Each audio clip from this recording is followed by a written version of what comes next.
Ladies and gentlemen, boys and girls, welcome to Reaction Time, the podcast where this time we're barely going to talk at all about NA and EU, and we're going to expand our knowledge base to the LPL and the LCK as they begin their playoff races. I am joined, once again, as always, by Steven and Eric. Steven, how are you now? Oh, I'm hanging in there. I'm Excellent. gonna make it through this whole podcast and not pass out. Eric, it's a nice shirt you got there. Yeah, it's nostalgic. Where'd you get it, can I ask?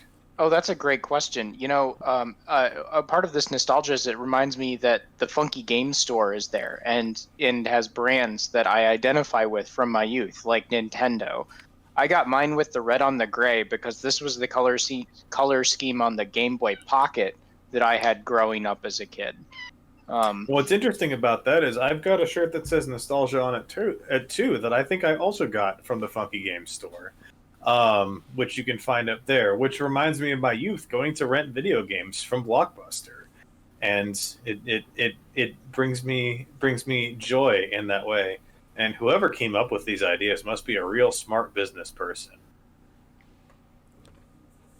Was that shilling up for you? I like it. I feel the shillings dropping into my coin purse. Just turned up the shill to maximum there for a second for you. Yeah. Anyway, let's talk about League of Legends, because that's mostly why we're here, not just to make Steven money. So we're going to start with the LPL. It's big old bracket. It looks hilarious when you put it on paper, because it's like a little bit, because it takes a while. If you look at the bracket, you'll note that the top two seeds don't even come into the matchups until round 4 of the bracket. So it takes a while for all the teams to get involved in this. And that's because the LPL is, in fact, the biggest professional league in League of Legends at the top level, with its whole 17 teams, 10 of which did, in fact, make playoffs. So I'm just going to read down the 10 teams that made it in, starting from the bottom with LNG Esports at number 10, and they'll be playing in their first round matchup against number 7. You may remember from Worlds 2020, Suning Gaming. The other first round matchup is my team that I've been hyping up all season, Rare Atom, who finished at number 8 after losing to some better teams at the end of the season, like they kind of were always going to do. And they get a hilarious matchup in the first round because the pretty young and pretty untested Rare Atom lineup gets to face IG right off the bat, as Invictus Gaming finished the regular season at number 9 with some trademark IG consistent inconsistency. Going up the table from there, these other teams will come in after these first round matchups, which start about 6 hours from when we're recording this podcast, by the way. So it kicks right on off tonight. Seed number 6 is Team WE, who Eric, I know, was a big fan of during the regular season, and who ended up also slipping a little bit towards the end, but are still a team looking ahead to playoffs. Seed number 5, Fun Plus Phoenix. You may remember them from their World Championship and their struggles in the jungle this season, finding a player that fit, which that looks like they may have resolved a little bit at just the right time of the season. Number 4, JD Gaming, another familiar face to recent LPL fans, with a title in the LPL last spring, I want to say, if I remember right. And still a very strong lineup, arguably the best top laner in the league, and Zoom being the core of their gameplay. Seed number 3 is Top Esports. You know him, you love him. The arguable favorite going into Worlds last season, who didn't quite get it across the line. Still a very, very good team with possibly the best mid laner in the world at Knight. Funny how that works. And then the interesting part of this LPL split, the top 2 are not the teams that have been dominant in 2019 and 2020. They're the teams that were dominant in 2015. Seed number 2, EDG. Seed number 1, RNG. They're back. They're arguably better than ever. EDG building around Viper, who hilariously received Rookie of the Splits in the LPL today, because, you know, it's his first split played in the LPL, so he's a rookie, right? Did they announce MVP too? Just out of curiosity. I think so, but I forgot, and I'd have to go look it up, and I don't have that up right now. He should have been Um, MVP. and Royal Never Give Up, having redone their entire roster and moving their longtime star mid laner into the top lane, with Xiaohu putting in a masterful performance in the top lane throughout the split in a lot of different ways, but still not the most traditional top lane pick. Eric, pick a team. Who do you want to talk about?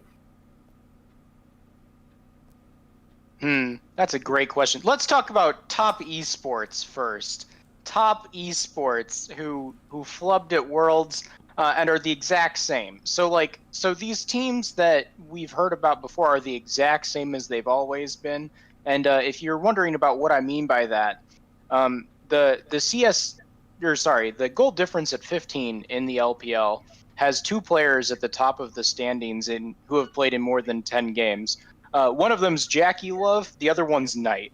Jackie Love is up 929 gold on average at 15 minutes, which is the player, and Knight's up 707. The next highest person in the league is Nuggery at 521. So there's a 400 gold difference at 15 minutes on average between Jackie Love and then the next most dominant person in the league just on stats, which is like some absolutely absurd numbers. 369 is also in the top 10. So every single solo lane of top esports is on average just dumpstering their opponent. And the only reason they lose is, just like at Worlds, they still have no idea what they're doing in pick ban phase or how to win a game. So all they can do is shit on you in lane and hope that gets them a win. I do have a question with Jackie Love. How long has he been playing League now? Because it's super me as the industry guy. Seeing him still performing at this stage and being a name that we're talking about after all this time is super encouraging, and I do want to highlight that. It's just like a small talking point in all of this. When did he join IG? Because IG was his big breakout season when they won Worlds, but he was around before that. Just to make you feel better, Boomer, you keep thinking about him having been around a long time. My dude is 20. Just to reality check us real quick. Yeah. He joined IG first in June 2016, and I believe that was as a trainee all the way until, it was as a trainee until 2017, and then played a split, or not a split, 12 games on Young Glory, IG's LDL team, and then debuted, I believe, for the full Invictus Gaming lineup in May 2017. So this is year 4 for him functionally. So not that long compared with Uzi. Uzi, well, who's retired now, but if we look at Xiaohu on RNG, Xiaohu's been around for a while. If we look at Flandre on EDG, Flandre's been around for a while. Karsa,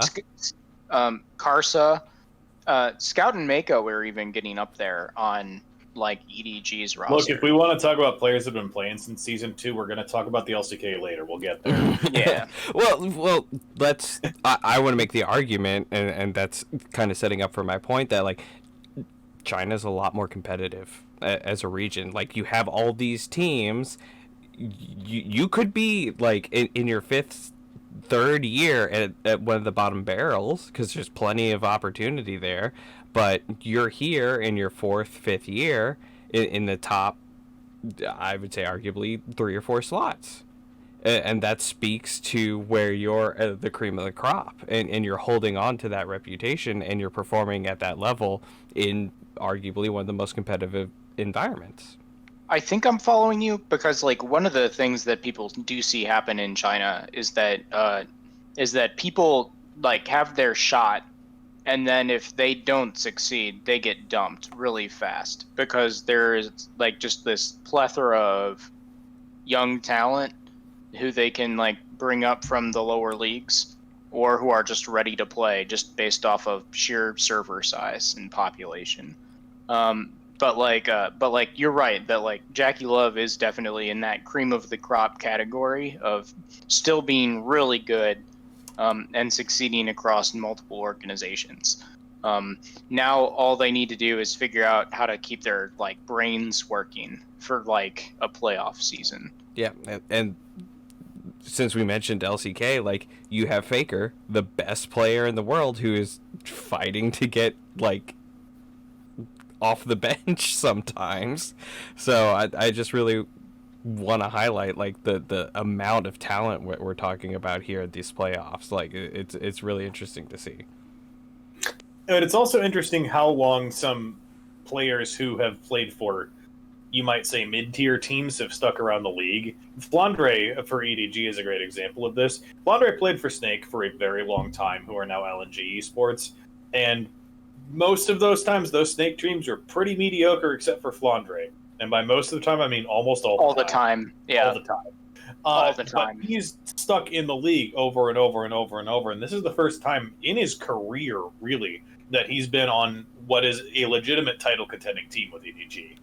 And you have the turnover, but you also have to acknowledge the consistency of players like this EDG team, which I think highlights this more than anybody, with Flandre and Mako and Scout, who have all been there for a long time in the LPL at this point, relative to everyone else. And it looks like Viper was just the missing seasoning to get them back to having the chance to throw in playoffs, as EDG have been known for doing in years past. But this EDG team is awesome. They're really fun to watch. Flandre was a great add to the team, and Viper has played like the player he was on Griffin when they were at their finest. So it's Viper. So since we're on EDG now, yeah, Viper, who has not one but 2 pentakills so far this split. He plays Xayah like no one else in the world. Like, his Xayah play is absolutely nutty. If you're looking for some fun gameplay, watch Game 2 of their series against Rare Atom from this week, where he bends feathers like they're bending bullets in that one terrible movie. What you know what I'm talking about? 7, I think. 7. Like that, yeah. Like, he bends feathers by like specifically like activating Gale Force while recalling feathers back to him to curve them through multiple people to pick up a double kill. It's the most nutty stuff I've seen, like, out of like this meta where in NA people are like hovering around Jinx and just trying to like hit you with rockets from a distance so then they don't have to pull it deftly. And anyway, it's really cool to watch like what he can do with these champs that other people have been playing because they're safe. And it's like, he's not playing these because they're safe. He's playing them because he can style on you. And it's absolutely incredible. Also, I've never seen a team where Flandre feels comfortable enough to just play meta tanks, like, which is what he's been doing. He's been playing meta tanks all split. There's no Flandre special top Azir sauce here. There's no like Flandre playing top Lucian. That's a different person on number 1 team. It's like, here's Flandre playing tanks and winning lane for a split. What even? How does this happen? Because, like, Flandre, when we talk about the bad days of Snake, Flandre was playing on a team that had a Xerath 1-trick, a Nunu 1-trick, and a Draven 1-trick. And that was their team. And not a good Draven 1-trick, and like not your a good Jackie one. was. And so they had Draven banned against them every single game for an entire split. And because of that, they just lose. And there was like almost nothing Flandre could do to save this roster with like Beast and Ninja. And I forget who the Draven 1-trick was. Was Crystal. it just Crystal? Oh, it was Crystal. I was like, Crystal. It can't be Light. Light's the new person. Anyway, but yeah. It's like, just for what an background here, adventure. Eric has been watching Snake and Flandre since 2013. Like, he's got the track record on this one. Oh my gosh! So it's so cool to get to see them play with, like, he has a team that he is confident in. Not only can do well in lane phase, but also knows how to close out games. And so that's just another sign to me of like how strong this roster is with Viper really at the helm from how they're operating. But like, and also like Scout and Mako just suddenly having this opportunity to play with a solid roster again. Because like EDG had been one of the top teams in the world with Scout and Mako, back when like different players were in the game. And like then when they tried subbing out these other moving pieces, the roster fell apart without Clear Love, without these other glue players holding them together. Now, just So I'm just really for excited the to see where meme, they real go. quick. Just real quick. Are we sure that Clear Love isn't going to try to sub himself back in? No, not at all. But they've been playing well with their current jungler. Yeah, JJ and has been really good, and but JJ has I been really don't good. trust Clear Love Yeah. because he's still technically on their sub list. I don't trust him. We'll see. Okay, one of the things that I think makes it less likely that Clear Love subs himself in is that the champions that are meta right now aren't necessarily Clear Love champions. Like, if it turns into like some Rek'Sai Vi meta or something, like I could see Clear Love feeling more like, oh shit, time to brush off my new gloves and come in and show these kids how to really power farm or something. But no, it's like this weird Udyr Lilia like Hecarim meta, and that's not as much where like Clear Love's wheelhouse was. So I wouldn't expect it with this meta. If it looks like the meta is shifting because people realize that Udyr actually sucks, then maybe he'll see some stage time. So moving to the other two top teams that we haven't talked about yet. The All-Pro teams were announced in the same announcement that I saw the Rookie of the Split from earlier today. And a discussion point was that Xiaohu was named the first team All-LPL top laner over Zoom. And I think that is an interesting talking point because while Royal have been good and Xiaohu has been a part of that, they've kind of still let him do his own thing just in the top lane and have given him the resources to get away with it, while Zoom is just really freaking good at top lane. Xiaohu's got 7 games of top Lucian this split. Just gonna throw that number out there. He's a mid laner. Yeah, he's played Lucian top. He's played Syndra top. He's played Mage's top lane. He's been mainly taking advantage of the fact that that top laners really like top laners, as Dyrus have taught us, don't get to play League of Legends, and that's been kind of like the Xiaohu strategy, is just like make people feel like Dyrus, and that's rude. That's not the a very oldest friendly meme. thing. Yeah, it still is true though. It's like don't let the It top checks laner out. play League of Legends, and it turns out you're in a really good spot. The biggest surprise to me with RNG is how good the rookies or the younger players on this roster have stepped Cryan up is a beast. with alongside of Xiaohu. And it's like that was the bigger shock, was that this roster gels very well and is very good at taking control of the map and then setting up and winning objectives. And a part of it's that Xiaohu always has lane prio, but it's also the fact that they just are very good at coordinating and playing through team fights. Crying, as you mentioned, is very solid. I'm also really impressed by like Gala has great numbers. Isn't in my conversation for really top carry, but like their team coordinates and plays the map very well. And especially with the fact that they can like abuse these like weird off picks from top lane to just have push advantage. And so like, and that's in some ways it's kind of like the purest form of what JDG was meant to do, where you build these side lane advantages by relying on your solo laners, and then you take that advantage and use it to set up for an objective and in like an uncontestable state, which is like very rare for LPL because LPL teams don't believe in uncontestable states. So it just really propels them forward in gold and inertia on the map, and it's incredible to watch.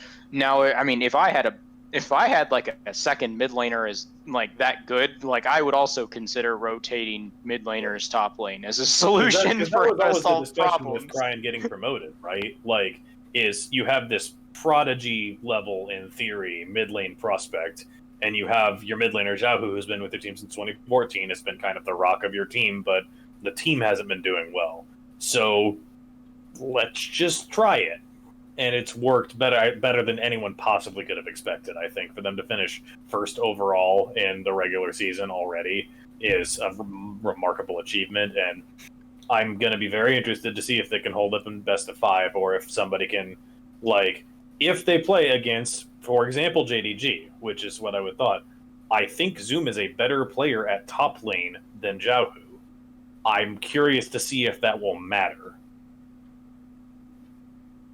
Because JDG, like, the thing with the mid, like the 4, 5, 6 teams is we know what JDG is. We know what top esports is. We know what FBX is. We know what Suning is. We know at least a little bit what Team WE is. Like the JDG top FBX Suning, we've seen these teams with largely the same players before, with the exception of obviously Suning's big loss of Sword Art this offseason. And they've been off their level, but we've seen all of those teams win best of 5s in critical parts of the season in the LPL, and for some of them at World. So whether or not these new look EDG and RNG rosters can hold up to the more experienced in these settings teams below them in the standings, I think is one of the more interesting storylines of this entire playoffs. I also want to talk about Rare Adam because they're hilarious. I wanted to let you cue that one up. So, like, RA's whole thing is they're a Korean team. Even though they're full of Chinese players and a Taiwanese mid laner, they're a Korean team in a league that is noted for high action and lots of kills and lots of plays. Rare Adam has the longest average game time in the league by a pretty significant margin, an entire minute over the next 2 closest teams of, this may surprise you, RNG and Suning. They play control, they play map control, they play to team fight better than you. That's what they do. They want to go to 5v5 and win the team fight. I don't know if that will be good enough against teams with better players. Has always been the problem with them this split, is Fofo going to get outskilled? Fofo's had an incredible split from what I expected from him, but Fofo and Cube, like, Cube has a 2.5 KDA in the split, and there are a lot of really, really, really, really, really good top laners in the LPL, and that is a very clear weakness. iBoy's had probably the best split of his entire career, real honestly, and I still don't trust him, is the problem. Like, I enjoy watching this team play, but it's just, is the individual skill handicap going to hit them in this best of 5 setting? Has always been the fear with them. They're very reliant on Fofo, like, in as far as like damage share goes. Like, Yeah. Rare Adam has like 30% of their damage is Fofo from mid lane, actually, which to me relieves some of my stress about iBoy, because like a lot of teams that have trained before have been like, all right, let's funnel him literally all of our team's gold, and then try and like just body block, throw ourselves in front of the enemy top laner for our carry, and hope that he presses flash at the right time. And that's not a long-term very good winning strategy. So like I like this roster a lot better. You called out Cube, who's like a pretty new talent. I think he was on OMG last split, and that was like his first time in the league.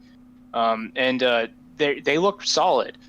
They're up against, I think, their worst possible matchup in round 1. The worst possible thing you could be against, which is IG. Which is IG. You want to talk about players that can skill gap you. Hi, the Shy. Hi, Rookie. The Shy, who still has the largest CSD difference out of anyone in the league.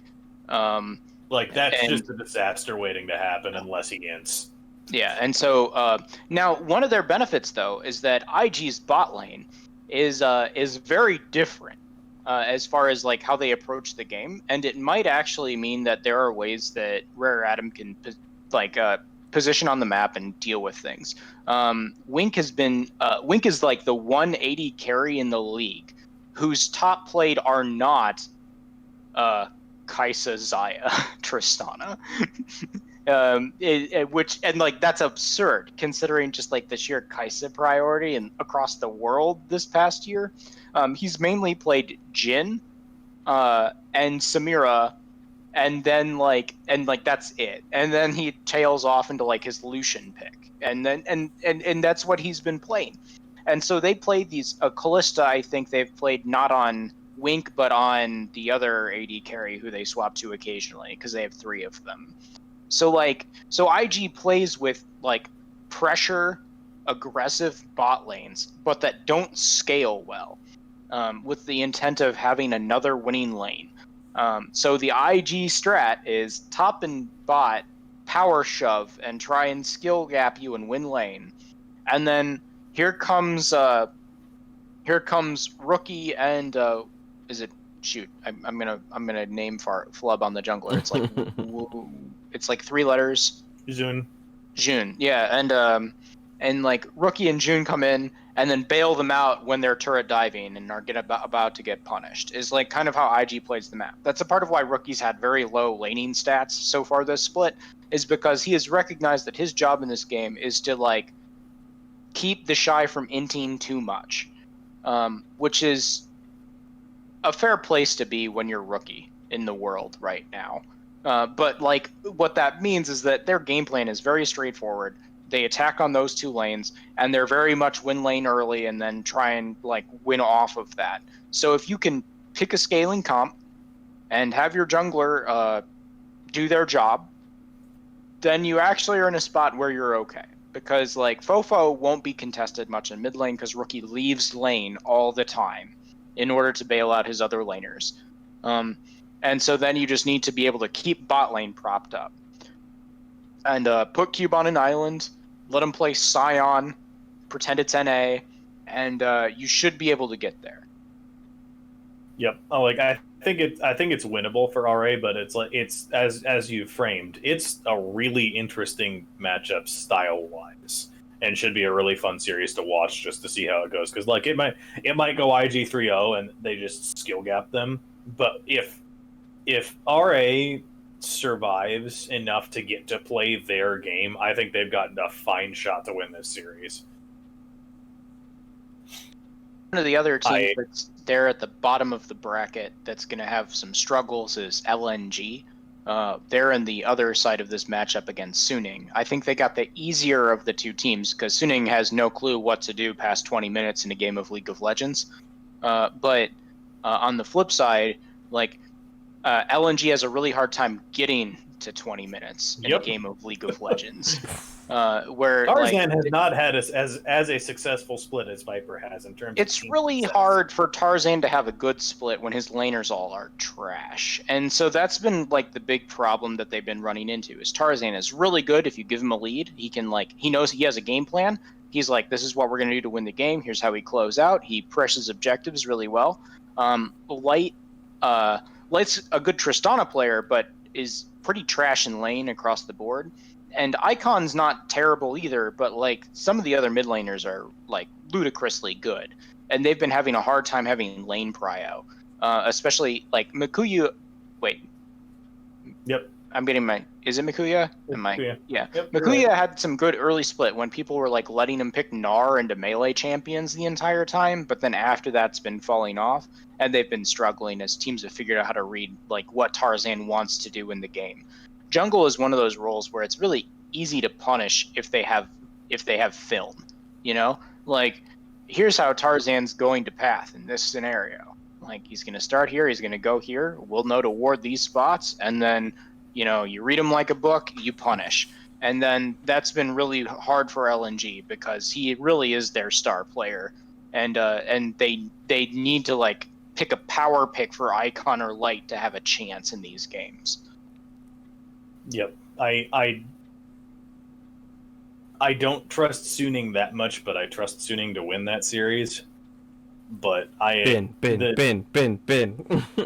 What makes me sad, like looking at how the bracket shakes out. So Suning LNG is the first round matchup in the bottom half of the bracket, as I'm looking at it on the fandom site, which is where I've been able to find brackets that actually look right. the winner of that series gets Team WE immediately, and I think is just going to get smashed by a better team. And then after that, they go to play against top esports, and I think the winner of that's just going to get smashed by a better team. Like, I like all of these teams, and I know, Eric, you've really liked how Team WE has worked this year, but I fear for this side of the bracket, they're just going to get eaten by top and be done before the losers bracket kicks in round 4. Yeah. So WE's like laning isn't that impressive, which is very dangerous going up into top esports. Breathes like main meta picks like Gnar and Gragas aren't as clean as when he's on like more off meta like power picks. They're really good at hard to execute team fight comps. That's where they excel. And so like to me the best chance anyone has of beating top is letting top beat themselves. See if they have like had a complete misread of the meta, and that not playing a competitive game for like 3 weeks leading up to this causes them any complications. Because like as always, like the player skill is not the problem that top esports runs into. It is a bit sad that it does feel like that side of the bracket is very clear cut. On the flip side, it means that the other side of the bracket is very exciting for like every single round. It is, because you have Rare against IG in the first round of the bracket. Winner of that gets FPX. Winner of that gets JDG. And then the winner goes into the section with the losers bracket in round 4. And every round of that is very exciting. My issue with that is it feels like FPX and JDG are just RA but better in some ways. Like, I trust that to work. Like, if JDG and RA are both playing their best games, I think JDG just does what RA wants to do, but better. I don't know. I put JDG more in this like I equate JDG a lot more with RNG, where it's about map pressure and it's about like taking over the map and then using that to make uncontestable situations. And whereas Rare Adam more wants to fight you face up after a certain part of the game, where that is not like the Loken style of gameplay, and it's not the Kanavi style of gameplay. Kanavi wants to get in your face and take over the map, exert authority. Like, Kanavi's got a 71% kill participation, which is very high in the LPL. This ain't no NALCS where everyone has like 100%. Everybody's got 80% or up if you're a jungler. Yeah, like this is like most people are in like the 60s, and so it's very clear that Kanavi like is the linchpin of this team from like what they do on the map. And if you watch them play, Kanavi is nutty. And that has not changed. And so their top side is incredibly strong at building these advantages. This is also a pretty good Loken meta. Loken's really good on Trist. He's undefeated on the champion so far. It helps that it's busted. But then that gives them these scenarios where they don't have to rely on like scrappy 5v5s by Dragon Pit. It's odds are you can't fight them at Dragon Pit because you have 2 people on Fountain, and then you just give it up, is kind of more of their style. Versus, like, I do get what you're saying, kind of like, and I don't know, I think they're all very different, because, like, FPX is built around, like, mid-game, where here's Duanby, who's going to pick Rumble mid, basically guaranteed. Maybe Rise, but mainly Rumble. And he's played the Kled too, don't disrespect the Kled god.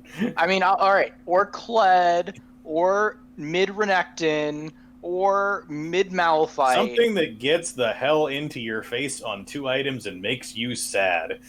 And then he roams, and then so they fight mid game, and like they're very mid game centric. Nuguri is incredible and builds like good leads top lane. He's like I said, he's the highest gold difference player that's not on top esports, and also does a great job in lane from if you look at CSD numbers. But like, the way that they approach the game is really mid-game oriented.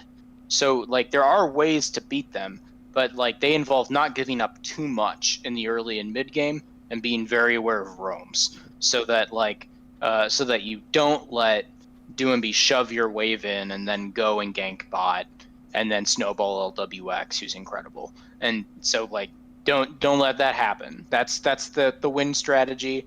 It sounds incredibly easy. It's just incredibly difficult. But like that's the way to approach the game with them. So it's like all three of those teams have like very different, I think, play styles for the most part, and like when they're strong in the game, and then how they want to win at that point in the game, with like how they approach things. Well said. It's something I want to speak to with Kanavi. I'm very surprised that he's functioning so well, given like my limited scope on him is like he's a great Graves player, like farm hard, come in and clap cheeks, and looking just like briefly at his stats, like he has picked up things like the Udyr and Lilia and done really well on the Hecarim, so he has adapted, and that speaks to his talent to play the game and be an asset to the team. So with these playoffs, I think having players that are like really talented and then can adapt to like these playoff situations, it might be more of an asset with the prestige coming into these top tiers. The flip side, because that's about exactly the point I wanted to make, but in a different way, is if IG wins this first round, we get to watch Rookie Doinby in mid lane, which is one of my favorite lane matchups to watch, because Doinby's going to pick what he picks, and Rookie's going to pick what he picks, and Rookie's going to be really good, and it might not matter because Doinby's Doinby. He's doing cheddar cheese shit. It's always a fun matchup to watch just because they're such different players, and always have been ever since they both came into the league, 5 or 6 years ago. It's one of my favorite just lane matchups to watch because they're so different. Rookie, best Orianna in the world. Doinby, best Rumble in the world? Question mark. Dark technology. Nautilus in the world? Question mark. Kled. Only person that picks Kled in pro play in any lane, and he picks it mid and dominates in the LPL. Something I've had big question marks as far as like champion-oriented questions is like Lissandra. Does she come into play here as like a weird initiation control mage? Like Rookie Lissandra is like what I know. Like it's like, oh, that's some spicy stuff. Does she have any kind of placement as like an Orianna? Like what's keeping her out of the game? I don't know. Like that's she's okay. I think that's part of her problem. She's okay in one of the off of Lost things that just doesn't have a good build right now. Well, she's okay off of a Lost Chapter item. I think the bigger problem is that she gets bodied in lane by these control mages pretty hard. Like Lissandra. So Lissandra is weird because she's really like a team fight oriented champion, but she plays lane like a assassin, where like you want to like position lane in a spot where you have a freeze and your jungler can show up and then you CC chain and kill them. But like what you want to be doing with mid lane in the year 2021 is hard shove your lane so Kanavi can go over there and take their red buff in their jungler's face and then spam emotes at them. That is how you want to play League of Legends right now.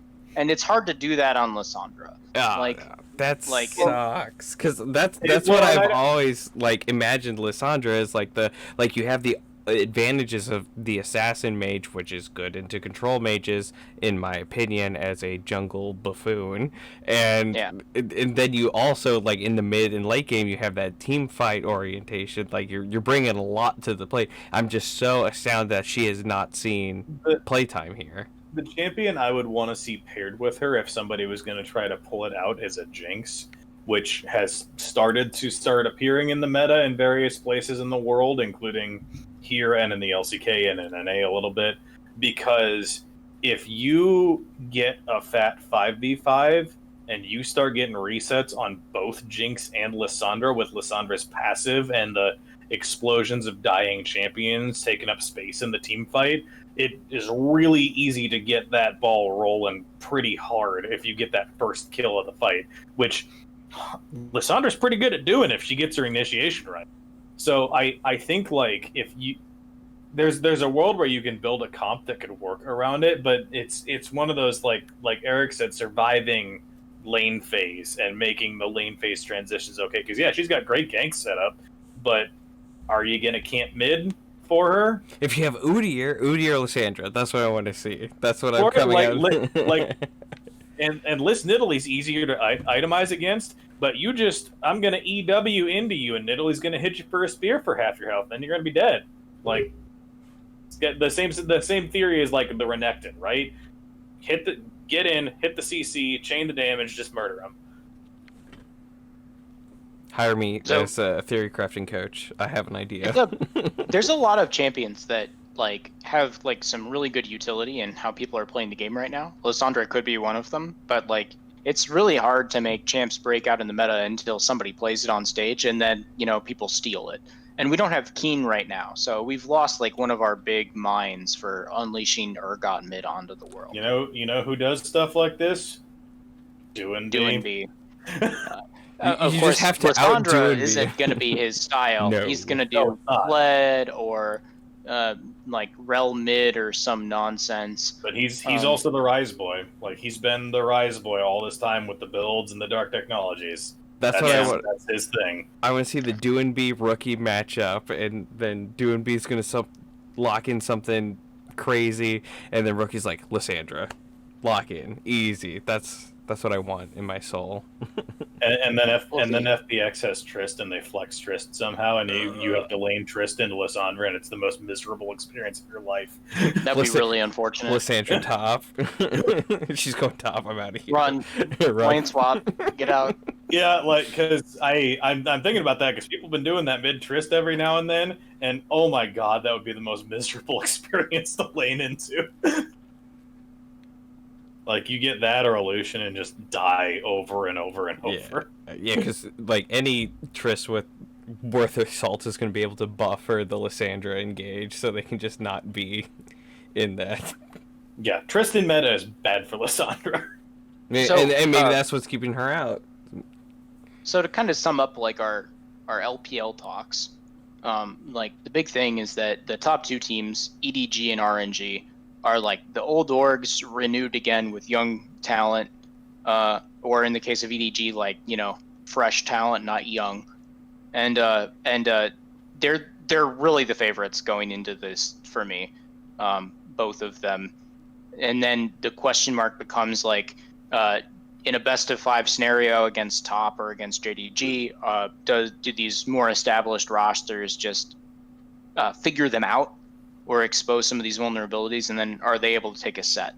And we won't know about that for like another 4 weeks, but that's like really like what matters as we get into this. And let's close this up with, there are going to be 2 teams that get out into the Royal and EDG portion of the bracket. It's 2 chains of bracket up each side, and 2 teams get out and get into territory where they get a loser's bracket and get to stay in through it. So it'll be Royal, EDG, and 2 other teams. Who are your 2 other teams? JDG and top. It's just the top 4. It's pretty straightforward. I disagree. I'm taking FPX in top. Okay. I believe in playoff FPX. That's fair. I think that, like, yeah. I also be in the position of having found form at the right time. Maybe we're gonna have to see when they play this first best of 5. But like getting maybe healthy TN back at the right time of the season could be the thing to actually push them over the edge of being where they could be. Either way, I like FPX JDG is an awesome matchup to watch. I hope we get to see that. FPX IG is an awesome matchup. If IG's on form, I hope we get to see that. The top half is going to be great games either way. I worry that the bottom half is not going to be. As we've kind of summed up earlier, I think top beats whoever comes out of the bottom half going into that top 4. And then the top 4, pretty much however you slice it, assuming top comes out of the lower and either FPX or JDG, or be optimistic about the other one, comes out, that top 4 with a losers round, great matchups all the way through. Like once round 4 and the losers bracket hits of the LPL playoffs, every single best of 5 is going to be awesome, pretty much no matter who comes out. I think Suning's gonna like make some kind of weird shenanigan run just for the dank memes. I think Suning could make it to top because I could see them upsetting WE. I think they get steamrolled by top. But that's what it hasn't happened. Unless top runs it down, which could happen. We know they can. I trust top to not run it down 3 straight, is what I will say. Maybe 2, not 3. So that's the LPL. It's spicy. It's fun. It kicks off at 4 a.m. Central Time, which is now in 5.5 hours with IGRA. So that's a very exciting game that I hope I get to catch some of before work this morning. And then on Friday, it's LNG Suning, and then the round 2 games are Saturday and Sunday. And then the round 3 games are Monday and Tuesday. LPL don't stop. And then the round 4 games are Wednesday and Thursday. LPL don't stop. It just goes every night, starting tonight. It's great. Meanwhile, in Korea, this discussion will be faster because I think it's less interesting. I hate to say it that way, but I think the most interesting matchup of the early section of playoffs is the one that has already happened at the time of recording, with the Hanwha Life and Nongshim Red Force best of 5 in the quarterfinal stage. LCK, for the first time I think ever, is not doing a gauntlet as their playoffs. They have a normal bracket with quarterfinals into semis into finals. No losers bracket in Korea. It's just straight up win or go home. Hanwha Life won their best of 5 in 5 games against Nongshim Red Force. The Fly-In Chovies pulled it off in 5 games in a very close and competitive series. The Fly-In Peanuts and Nongshim could not quite pull off the upset, featuring some notable there's a nice play on Reddit today of their mid laner doing the classic TP right back into lane after dying and die again play into Chovy, which you probably shouldn't do into anyone, let alone Chovy. Just so we're clear. But Hanwha struggled getting out of this series, which is important to note. And in the other quarterfinal, we don't, on current form, expect this game to be close because let's talk about SKT T1, or just T1 these days for a second, because, hey, look, they did the thing that I and everyone else has been saying they should do the whole time. I've complained on this podcast for weeks about them not settling on a consistent 5-person lineup. I've complained for weeks on this podcast about them not playing their all-time best in the world mid laner and Faker.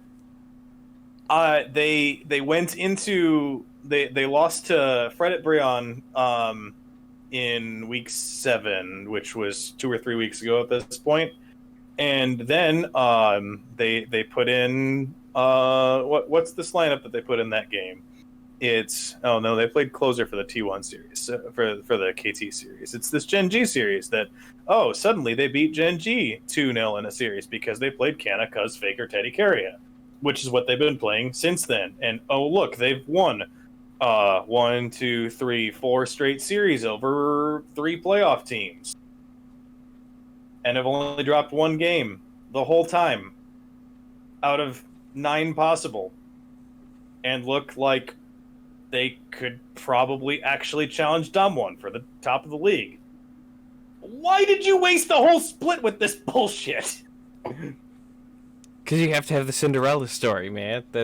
You gotta come from the bottom. They make me so angry. Just for and you. I don't even care about this team, but like, why do you do this? It's gotta be like a part of it's just like ownership, like glut of resources. Like, holy cow, we not only have Faker, we also have the best prospect mid laner who's a rookie. We also have the best prospect ADC who's a rookie. We also have Teddy still. So it's like, what are we supposed to do when we want everything? And it's a kind of almost a tragedy of like just too much success, where everyone wants to be on the team with Faker, including other mid laners. But like we definitely have seen that this is like the better roster. They actually know what to do in a game. Teddy might not pop off quite as hard as Gumayusi does, but he also doesn't feed. So, and the not feeding part is pretty important at winning League of Legends games in Korea. Yep, you just have to not run it down. And Closer also did not demonstrate an ability to not run it down consistently. because he had some just horrific games in the games he was in for, which continued to be a reason why maybe play Faker. Just saying. So they go into their quarterfinal match against Dragon X, who, after their awesome start to the split, have really tailed off, and have Pyosik, who is awesome, and I think either won MVP of the split or is close to winning MVP of the split, and took this team of no expectations into playoffs, into a top 4 seed, and now they're going to get just seeing rolled by T1 tonight. I hope that's not how it goes. I hope it's interesting, but this series should not be close on form. I'm sorry, it just shouldn't. It is Piosik still being as innovative as he was at the beginning of the split, because he's the one that brought Udyr into the fold here. Like He was the first one. He is exclusively the reason people play it today, and so is he still capable of bringing that into a best of series against SKT? I guess that's He the question. deserves to lose. Ooh, damn. Not a fan of Udyr. Well, and Pyosik specifically, he's got 1, 2, 3, 4, 5. He's got 7 different champions that he's played at least 5 games on this split. So like he hasn't just stuck to the Udyr. He's got what you'd expect: Udyr, Olaf, Graves, Lilia in there, Nidalee, which you'd expect to some extent, and then Mundo and Kindred, 5+ games each, which is interesting. And on a team where he is as much a primary carry as anyone on their team, the Kindred might be an important pick to have in the pocket. Is he why like some of the EU teams were trying Mundo jungle earlier on in the split? Yes. Oh my god. I even knew that. Tragedy. Tragedy. He set a name for himself. He is the like innovator. He's got all these like niche picks that are going to be really essential in a best of 5. Like I would curious to see if he busts out something new. And to be clear, I hope he does, and I hope it works. I think they're going to get 3-0'd, and I don't think it's going to be close. This is a very dangerous meta for Kindred, because Tristana is one of the OP picks and is very good into Kindred. And Azir also too. Azir and Alistair are all very strong right now. so it's a very dangerous Can pick. you drag a Kindred out of her ult with Rel? Kind of, but like that's harder. That'd be sketch. Like That seems kind of sketch, yeah. Yeah. Kane. Let him bring out the Kane. Channel is in her Dardoch. She can't get the Dardoch on. Yeah, no, Oh, like man. that's the thing is like T1 has found form, Dragon X has lost form, and Dragon X Kingan's had a great split. Solka's had a great split.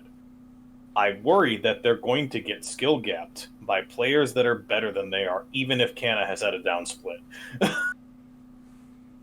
Just Players who are better than them with playoff experience. Yep. Like I playoffs. don't see it. Yeah. So then you get to the interesting part of the bracket. You have an informed T1, an inform-ish Gen G, who recently dropped a Series 2-0 to this T1 lineup, and Dom1 Kia, arguably the best team in the world. And then Hanwha Life's also here, I guess, because Chovy and Deft. Well, I believe in the LCK, the Dom1 gets to pick which of the quarterfinal teams they choose. Hanwha Life. They're going Hands to down. choose Hanwha Hands down. Life. Let me tell you right now, they're going to choose Hanwha Life. And I don't think that series is going to be close. I think Gen G T1 is interesting to see if Gen G's figured anything out about how to play against this team. But like right now, it looks like it just form.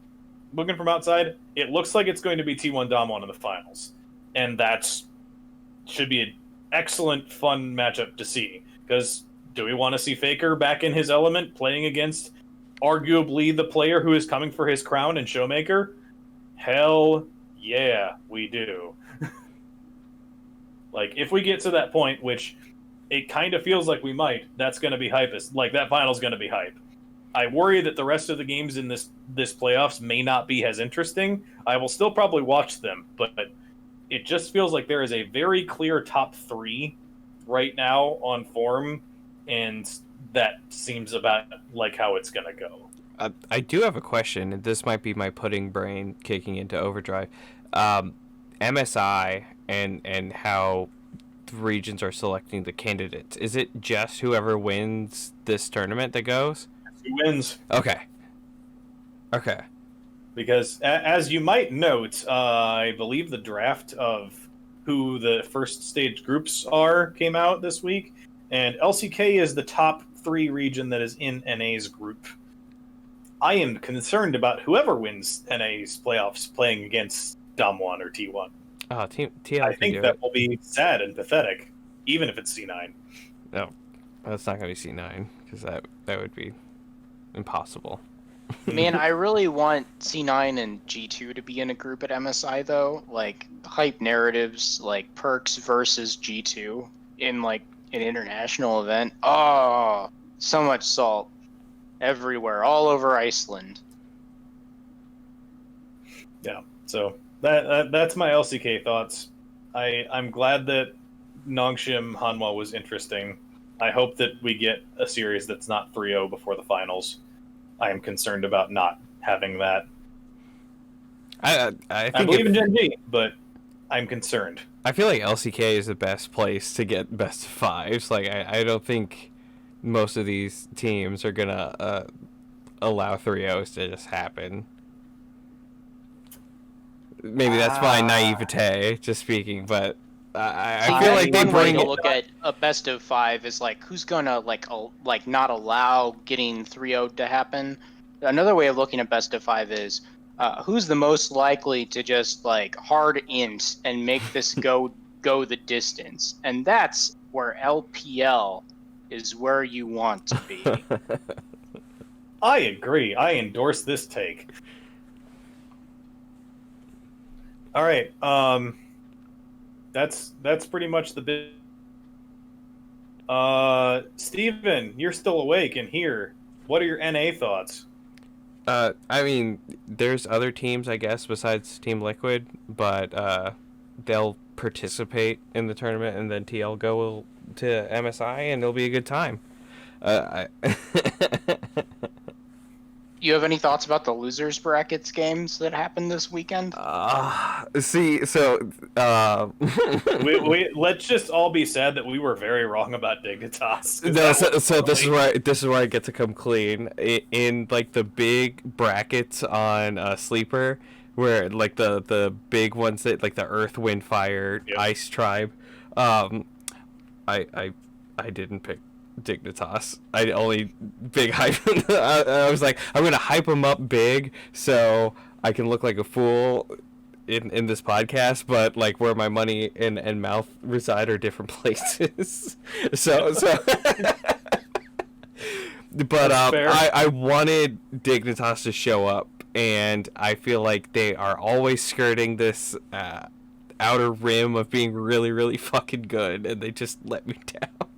Every time they'll be at my casket, so they can let me down one last time. It was like the most atrocious mental collapse of a team in a playoffs like scenario that I think I've seen in a while. Because like they locked this like pretty decent pick like Matt Prio comp game 1, and then going straight into game 2 like 100 Thieves bans Callista, and then they lock like the exact same comp, and it's like, when has Dardoch played the same champion 2 games in a row this entire freaking split?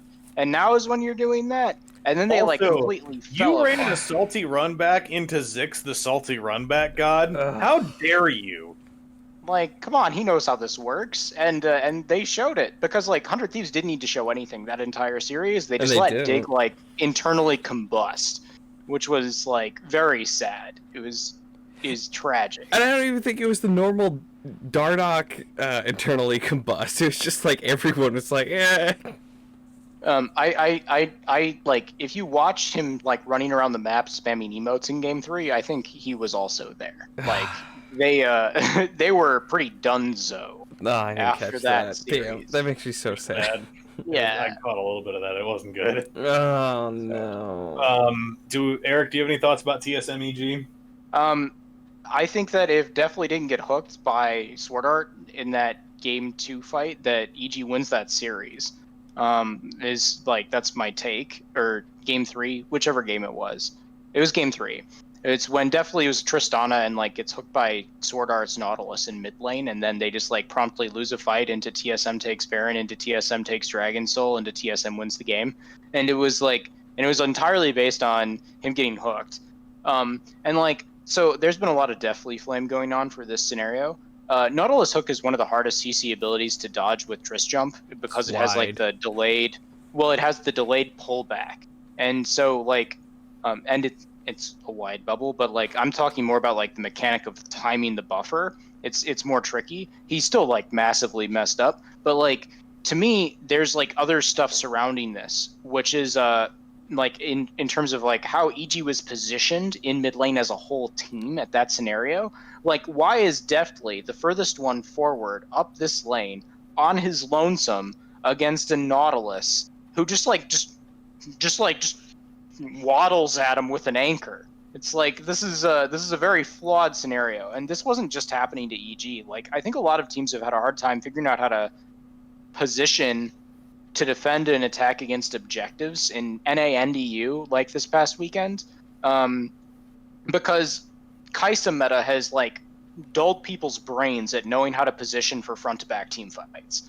Like, they're just used to like the AD carry pressing Push R on and Kaisa, going in, backline. and then being in the back line. And it's like when you have Jinx, when you have Tristana, you don't really do that. And they've struggled a lot to like figure out how to position. This was one of the things that hit Schalke in Game 5 against G2, is that they don't know how to like position against this death ball comp when they have a hyper carry.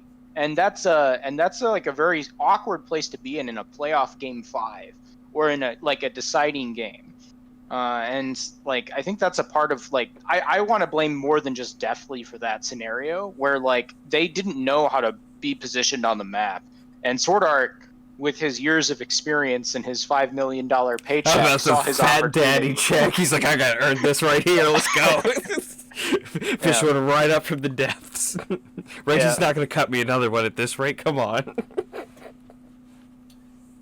Before we switch over to the EU that Eric already alluded to, Steven, prediction for TSM 100 Thieves this weekend. Oh, you know what? Let's look like a schmuck. 100 Thieves. Easy. In how many? 3-1. 3-1? Yeah, TSM is just going to combust. I called TSM. I think it'll be like 3-2. This is a TSM lower bracket run scenario. Their prep looks better than every other team, and I saw nothing in that 100 Thieves Dignitas series that proved to me they actually know what they're doing.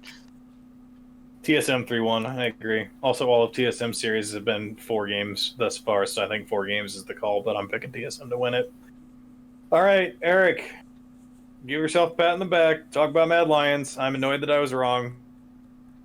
It was El Yoya diff. He like hard smurfed. Also Kaiser diff. I think I called out in chat that I felt really bad for Trimby after this set because like it reminds me of some of like my games of solo queue, right? Where like you're doing your job, you know, you're playing to your like, you know, silver self, to the fullest of your abilities. You didn't lose lane, you're doing okay, you're like doing all right in trades, and then the enemy support like hits 4 skill shots in a row on your I'm trying to think of how I want to say this on a podcast. Teammate. On your teammate, yes. On your ADC, who just suddenly forgets how Thresh works, or like walks too close to the Alistair combo and gets headbutted under turret or some nonsense at silver level. And then the enemy support proceeds to take over the entire game by like 1v4ing your team. And it's like, there's only so much I can do. Trimby played to what was expected of Trimby is I guess my point. And like, it's just, there was a massive support diff, and it wasn't just him getting outskilled by Kaiser. It was his entire team that was just getting absolutely slaughtered every time that he decided to press like flash into headbutt into pulverize. And that was very like, it was crazy. And like, I kind of did call it where like Odo, like, you know, he's doing great up there, but like the rest of the map is burning. This is more of like the Odo experience that I was expecting in playoffs. I did not expect Larson humanoid to be not beneficial for Rogue. It was, but it was beneficial in like the slow, protracted way, like Yep. where Larson has like minor CS leads, but then Humanoid still is playing Oriana, and so then he just puts the ball on the Hecarim, Then you win and team then fight. presses the button. Like his job is very easy. Meanwhile, none of us did any of us call G2 inting 2 games away? No, we only called one. We all called them inting 1 away, but not 2 away. Yeah. They tried their best. Yeah, I was really shocked with Broken Blade's Darius answer into Top Scion. Like, I called out how I thought they should ban Top Scion, like, every game in the series. Like, don't let Wonder just, like, sit there on, like, this safe farming tank for their entire series. And they found an answer, which I was not expecting. So that was really cool to see. Yep, Darius also broken balls. Broken balls. Yeah. He also felt really great in, like, Darius seemed really good into, like, specifically into these like death ball comps where it's like there's like one damage source in all these tanks. Darius builds up max stacks by like spinning his axe around on like the Scion and the whatever and everything the ROM and then he just like flash ults the ADC and it's like done. Like this is great. I don't need to work for this. It's pretty easy to kill caps, and which is the game plan. It's kill caps. So like I really liked that answer into it. But then when they started banning Darius in Game 5, because G2 takes a while to figure this out or feel like they need to, like that was what I was worried about. Where like here's like this like unkillable front line, and then caps just styles on you for like a game. A game. Oh. A rather important game. Eric, do you have any thoughts on Fnatic SK? Other than it happened? Man, like I think SK played pretty well. Blue got very significantly mid-diffed, which is very upsetting because Treats did great. GenX really stepped up. Like as far as like a younger roster goes, they did fantastic and like about as much as you could expect from them in this series. So I look really forward to like what they do going on from here, and we'll have to see if like they find a way to like. We'll have to see if next split if either Blue feels more confident or if they make changes, because like mid lane definitely was their weak spot with how things were shaping up. Steven, Fnatic Schalke in the lower bracket, call it. I think Schalke can take it. I agree. Yeah, that like this is a very nice next round. Like look, Mad G2, Fnatic Schalke, like yeah. Who's Rogue playing? We don't know yet. Winner of Fnatic Schalke. Okay, so they have like a delayed lower bracket. Yes, like I think it'll be Schalke. I think Schalke's gonna do like this weird run, and they're gonna go pretty far. I think Rogue's going to take that loss pretty hard. Like, well, this is very similar to Rogue taking losses last split, where it's like it turns out though that losing helps them figure stuff out, but it does take them losing a series to learn from mistakes. Like that's been a pretty clear thing now for Larson Inspired and Co. Is that it takes them a set to figure out that oh shit, we need to change how we play League of Legends.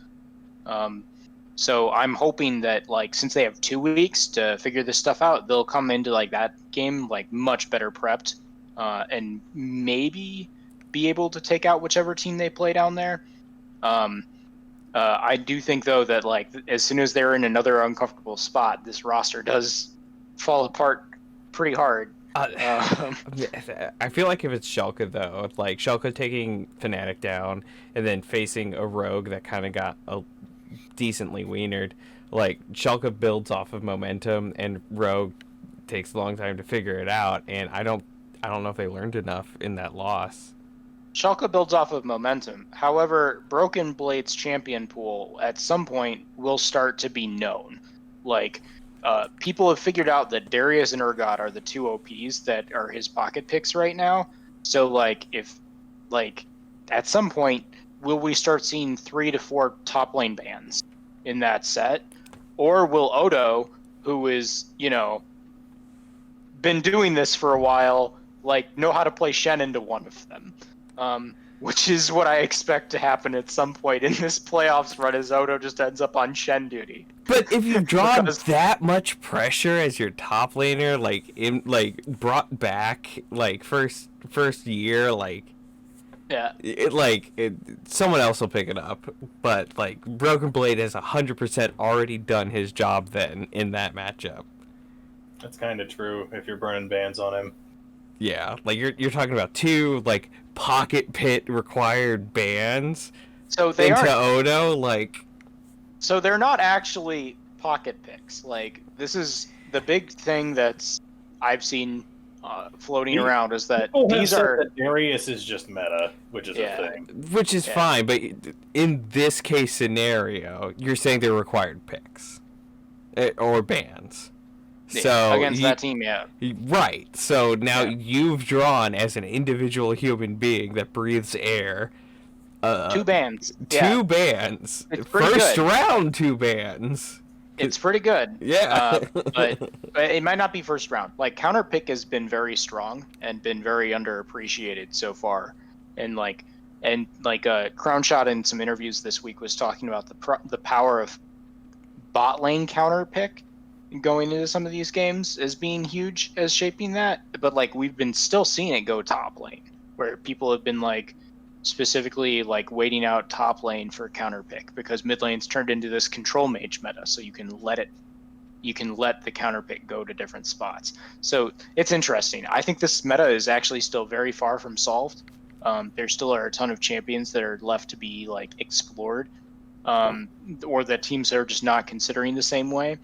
Also, I feel that people's champ pools are very narrow as far as what they can play at power, and so I'm hoping that we can see some more of that growth from players as we approach this. Maybe Tactical doesn't Malphite ult into the enemy team. That's what we want to see. But I'm not letting you get away with that transition, because as you're speaking to about the meta hasn't been solved in champion pools, that still favors Broken Blade. And even with the counter picks, he hasn't busted out the Vladimir here. That's really good into tanks where he can just get through. He has enough still in that inventory where if you're gonna let him get the counter pick, he's gonna be at an advantage. So you're still forcing these picks. So I'm still favoring the Shulka over Rogue. Okay. Eric, pick Shulka Fnatic. Oh, Shulka Fnatic first. Oh gosh, I'm gonna side with Fnatic. Yeah, ruin Steven's entire analysis and pick Fnatic. Do it. No, I want the scenario. Give me the Shulka. Fnatic 3-2 is my thing. I think they have Seraphine diff. Ooh, good call. I'll go Shulka 3-2. I think that series is gonna be fun. See how both teams adapt to what each other are doing. Steven, how many games for Shulka? Man, I kind of want to meme and say 3-0. 3-0 Shulka. Yeah, let's do it. 3-0 Shulka. Just Fnatic just is going to be so fucking confused and can't do shit. Easy. Eric, call G2 Mad Lions. Shoot. Do I think Mad has the chance to beat them again is the real question. You know what? I'm going to say Mad Lions 3-2. I think that Jankos is Jankos will still be on tilt from his target lock smite incident from this past week, so they'll be in a hard spot. All right. Did you hear about that? Yeah. Okay, Steven, did you hear about that one? Yeah, tell me about it. Oh my gosh! So in game 4 of the Schalke G2 series, there was this one moment where they're having this massive team fight in Baron pit. And Baron is sub 300 HP. Jankos and Schalke jungler, Gilius are in the pit. Gilius's smite is down. Jankos' smite is up. and the Baron dies to like an auto attack combo, like without getting smoked. And what has emerged afterwards is that Jankos had on his like toggle for champions only on Smite from like some gank setup earlier on, and he was like spam smiting Baron, but he forgot to turn off the toggle for champions only, so he didn't get it. And that's how they lost game 4. So is that findable? like, is that a findable offense? It's not just like, Deathly or people who can like, throw games at the professional level of League of Legends. Like even Jankos can like, if it's not first blood, like, is anyone holding you responsible? Yeah. Steven, call G2 Mad Lions. G2. 3-1. Mad Lions G2 can't hold it together. Ooh. They're the better team. Like they are. I think they're the better team, and I think that they might be now mad. Eric, call Fnatic Rogue. Wait, you told me to call for the follow-up. Yeah. Follow-up. Yeah, I think Rogue wins that. It's they like a part of this is me going off of like just seeing the trajectory that like Larson inspired Hansama went on last year in playoffs, which is after they got dumpstered they figured things out. A part of it is that like I feel that Rogue is Rogue's flaw is that they are too stable, but Fnatic's flaw is that they are not. Yep. Steven, call Schalke Rogue. Schalke, this is going to be like another Miracle Run brand equity meme dream, let's go moment, just for fun. Rogue 3-0 over Schalke. Yucky. All right, so we all have... We'll see if I'm wrong again. I tried last week and they let me down. We'll see. So those 3 games, however Fnatic Schalke resolves itself, will be this weekend. I believe... What are the LCS games this weekend? It's Saturday we have C9TL, and Sunday we have TSM 100 Thieves. So hype games all over the place. 'Tis the season for it. This week is going to be spicy. We're going to finish with Hey What You Playin', but I know that all 3 of us have been testing out the League of Legends Wild Rift experience on our mobile devices over the past few days. So, Steven, on Wild Rift, what you playing? Malphite. Like, I got him the free week, Malphite, and like, man, Spaghetti Thumbs kick on hard with the ult. I've never whiffed more Malphite ults. It feels so bad. I played a couple of Mouth games yesterday, and it's missing the Q and getting me more than missing the ults, but I definitely ulted some really dumb places. Oh my god, like, I don't know, like, it might be my, like, screen protector or whatever, but, like, my thumb on the screen gets, like, hot, and I'm like, oh my god, what is happening? Like, my boomer dad hands kick on, and I'm like, oh no, and then Malphite ult just like shorted, and it's just sideways. It's fun though. Eric and I's answers may not surprise you if you've been listening to this podcast for a while. Eric, what have you been playing on Wild Rift? Oh, I've been playing Tristana. I've been playing Jinx and Fiora. I have to give praise on the transition from PC to mobile, like, oh yeah, like that's kind of spooky. I know that it's the thing with Jinx. Like, I played a couple of games with a friend of ours last night, and we played against intermediate bots because it felt like the right thing to do, and had teammates who were fucking terrible at the game, which happens when you play against intermediate bots. But I was playing Jinx and he was playing Sona, and so I'm like, I know enough about how to play this champion and about how to get my micro going of rocket switching and getting the traps to position themselves in the right place that I can carry this game if I need to. And I like rotated, did objectives, had a team fight that I actually felt like I played well, which that skill expression I'm not very good at, but I knew enough of what to do that I can make it work on mobile with a champion that I've played a bazillion games of on Summoner's Rift in terms of Jinx. Like, Eric, I know you've played so much Trist that how is for a champion you have mastery on the computer, how has it felt transitioning into the mobile controls? It's felt pretty good. Like one of the hard parts with like I think AD carries are the hardest to transition with. I like other champions are a lot easier.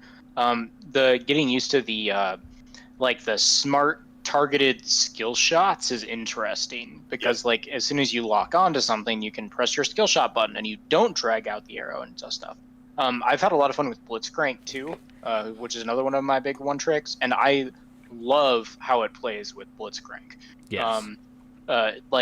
So that's really what I've experienced so far is that like it's you either want to be like super technical with skill shot use, or you want to be able to kind of roll your hand across your phone screen in order to make things happen, and that anything in the middle is very hard. A champion that I played a game with who the smart locking works very well on is Annie. It's very effective to smart lock onto a champion and then push RQW, and then they're dead. Yeah, some of the buffering's really like weird. On Summoner's Rift, but easier. Yeah, I feel like that's one of the ones. There was a lot less on this. I agree with AD carries being hard to transition. Jinx, I think, is the easiest one, and I think it's good. She's the one you get introduced to first. Boy, have I... You mentioned missing the Malphite ults. I can't aim Jhin ult to save my life. I tried that. I played a couple of games of Jhin to try and get it figured out since I've been playing a lot of him on Summoner's Rift. And I just, I can't get that aiming to go the direction I want it to. I've not gotten it down at all.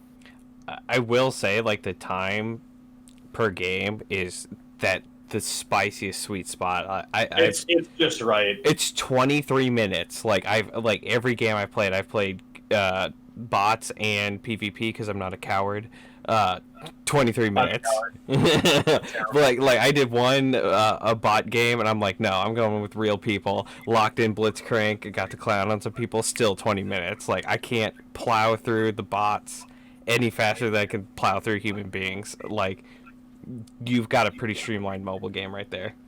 Well, and the streamlined leveling curve, I think, has felt really good, too, with hitting ult at 5 instead of at 6 and having 4 levels in your abilities instead of 5. I like that. I didn't expect that transition to feel as smooth as it did, but it's felt really good. I'm almost nervous to say that League, the way they've optimized it for mobile, needs to come back to PC because it feels dangerously good, and that's not ideal. My response is it feels good on mobile, but I don't like playing mobile games.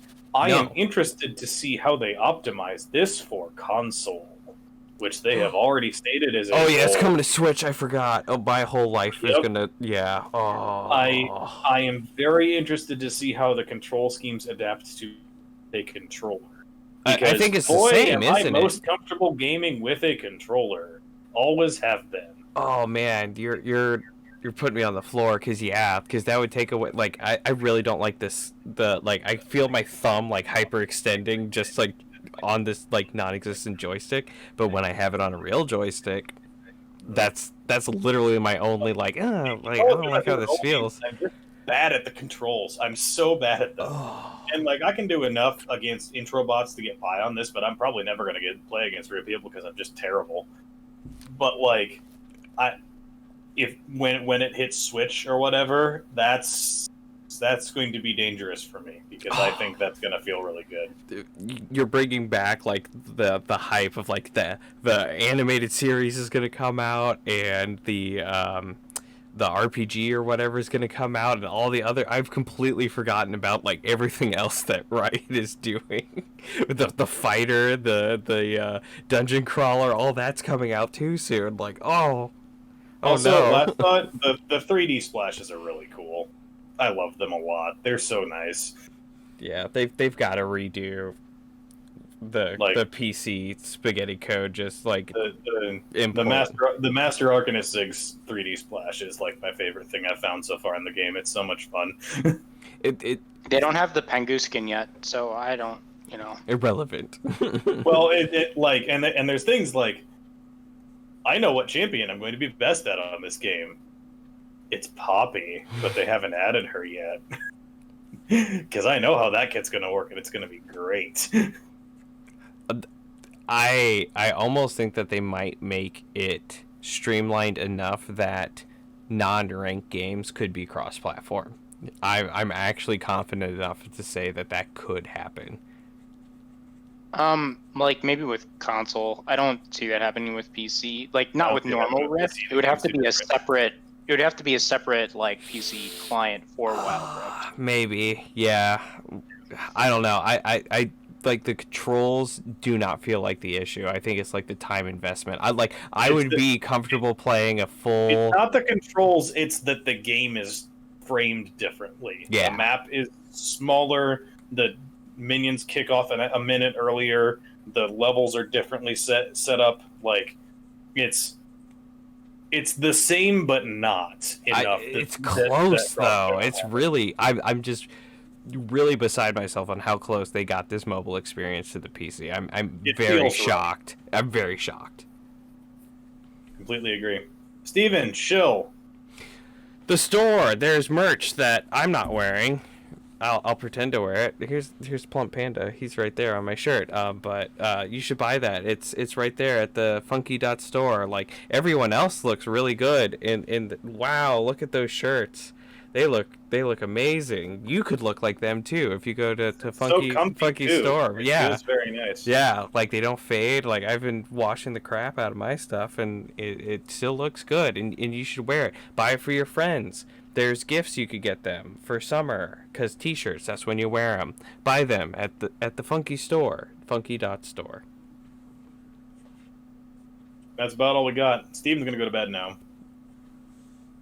Because it's late and he's tired. And he has 2 small children that are small children, as you might expect. They are. We got in close quarters combat for nap time and / bedtime, so...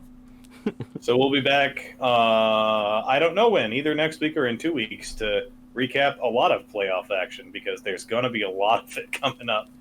And our release schedule may be slightly different for me, depending on when my wife gives birth. So, just so we're clear, coming up real quick here, if you're expecting regular releases, it might contain some different people or some different timings. We'll see what happens. It's going to happen one way or the other. It's a fun just don't time. know when yet. It'll be great. So, this has been Reaction Time. That's Steven. That's Eric. I'm David. We'll see you next time.